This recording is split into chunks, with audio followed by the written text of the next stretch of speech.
Hello everyone, thanks for joining us for another edition of Texas Insider TV, brought to you by the Texas Alliance of Energy Producers. I'm Jim Cardle. Well, no sooner has the March primary happened than we've already started talking about the 2019 legislative session, and not many folks are better than State Representative Ron Simmons, a member of the Appropriations and Transportation Committees, to get an update on what's going on during the interim. From House District 65, the Louisville and Carrollton area up in the Dallas-Fort Worth Metroplex, Ron Simmons is a financial industry man himself, and we're pleased to be able to visit with Ron Simmons to talk about what's coming up for the Texas legislative session, particularly regarding the state budget and school finance. Well, State Representative Ron Simmons from House District 65, appreciate you taking the time to come in and visit with us today. It's always good to be with you, Jim. I know you've been busy already today with the Texas Conservative Coalition, of which you are an officer. We may or may not get into that, but your time's precious, and I want to just jump right into it with a question.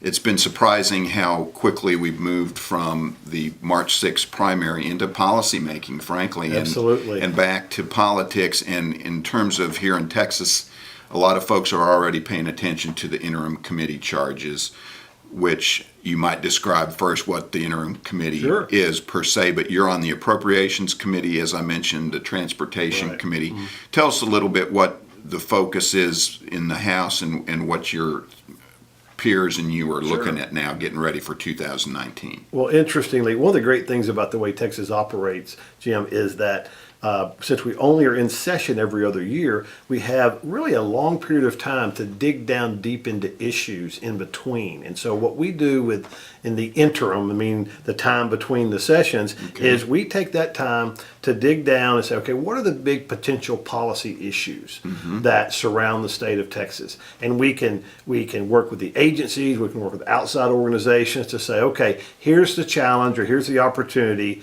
How have other people addressed it?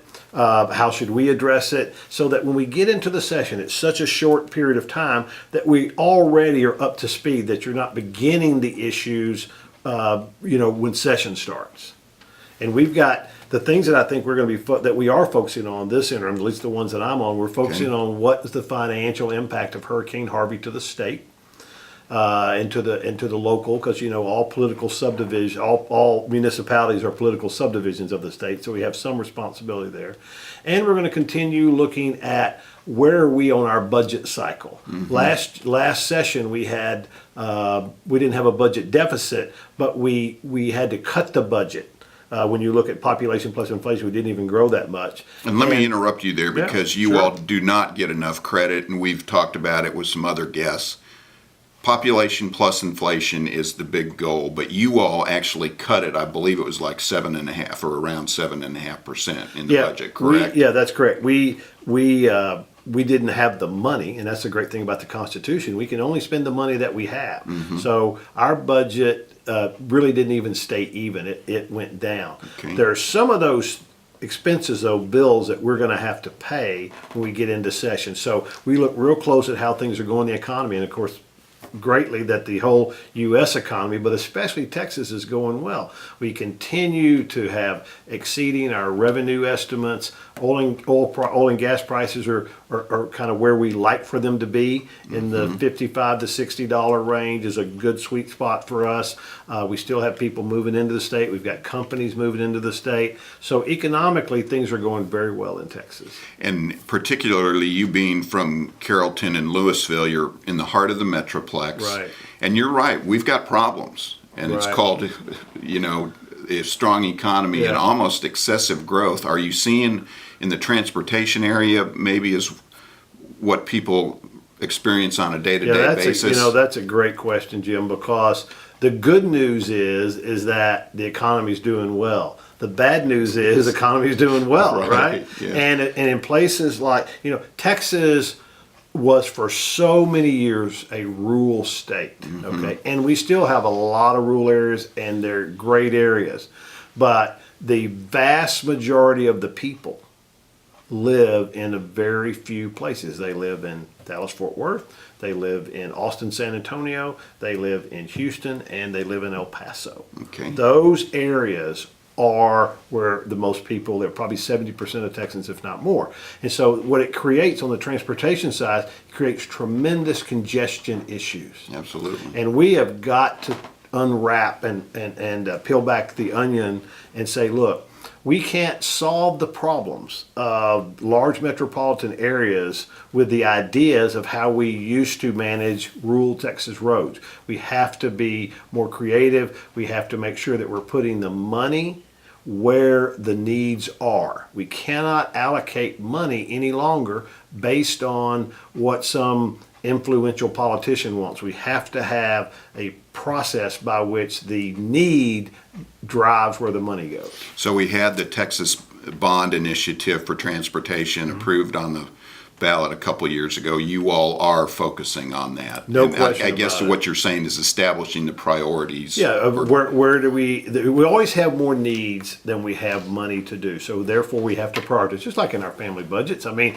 if I had an unlimited amount of money, I mean, I'd want a private jet, I'd want a, home in Aspen, all Yes, that type you of would. stuff. But I have to prioritize because I've got more needs and wants than I have money for. And so the state's the same way. And so we have to prioritize, because if we can't get people in commerce moving around our metropolitan areas and through them, then it's going to have a negative effect on the Texas economy. Well, with 1,000 people or more moving to Texas every day, Right. That's a big issue. I want to thank you folks again for joining us for this edition of Texas Insider TV. We're visiting with State Representative Ron Simmons from House District 65 up in the Metroplex area. Representative, let's pivot a little bit and talk about some of the politics or Sure. the rawness. Is probably, you had a primary challenge Yes, I did. just the other day, but folks are a little bit still thinking about you all coming back and what is called by some the most important vote, being the speakership. Joe Strauss retiring. Have you heard anything, or are you and your peers, there's a couple candidates, what's the outlook, or can you provide us any update on the speaker's race? First of all, I want to thank Speaker Strauss on this program for the work that he did over the last 10 years. It's not easy herding 150 cats, right? Yep. And And he certainly doesn't get enough credit. No, and I've had some experience doing that and sitting on various boards and all that stuff, so I know it's difficult. But there's a season for it, and he went through his season, and he rightfully said, "Hey, it's time for another season." And we've got people that are out there like Representative Parker, Representative King, Representative Zerwas, that are all already done the official paperwork to file, and all of those are quality people. We have developed a new process within the Republican Party, in the caucus, to be able to make sure that we as a caucus coalesce around one candidate. Okay. And that candidate will need to get 60% of the vote in a caucus meeting, which will be held in December.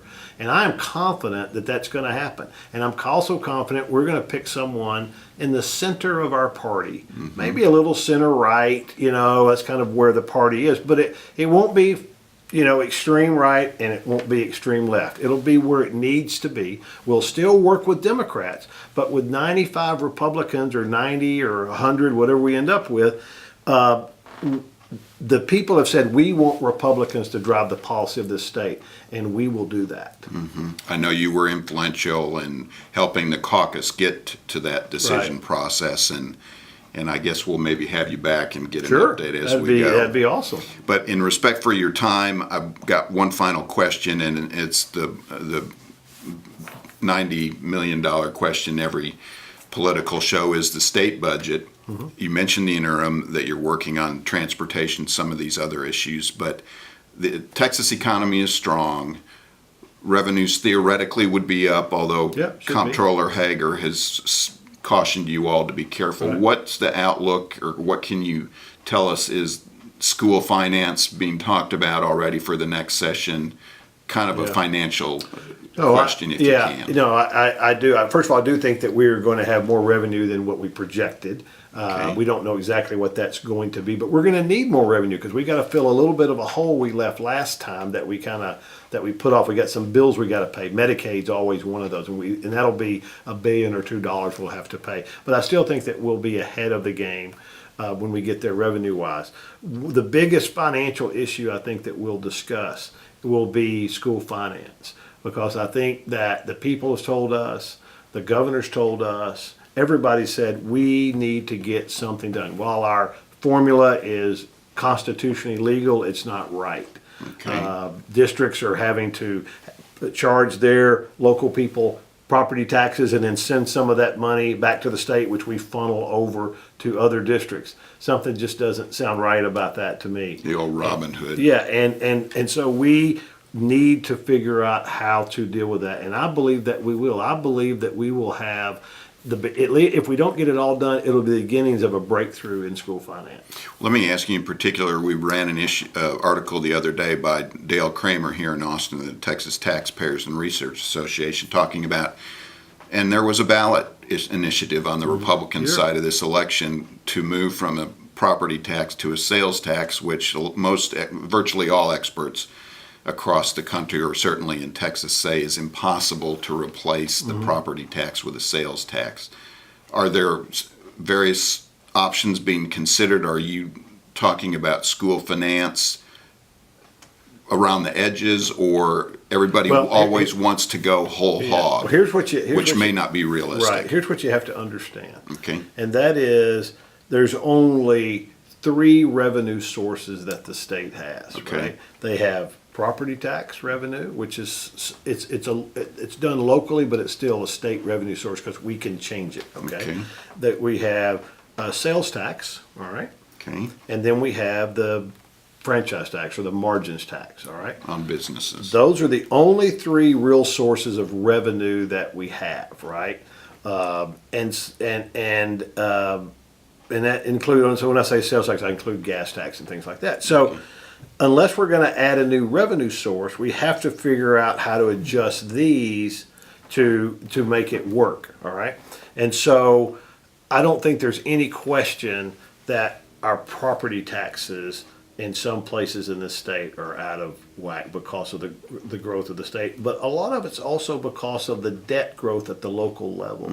Texas ranks somewhere around the 9th most local debt. We're second least for state debt, but for local debt, it's over $4,000 a person. And so the state needs to step in and harness what subdivisions can do, political subdivisions can do related to local debt. That in itself will allow more funds to be available to do the right things in education that we should do. The other thing we have to do is, are we spending the money in the right places in education? I don't know the answer to that, and maybe we are, but when you're spending 50% of your state budget in some form of education, you need to be able to turn over all the cushions and to make sure you're not leaving anything, hidden away that we need to change.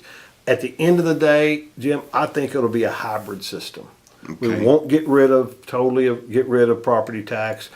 There could be a broader base of the sales tax, okay, with a minimal increase.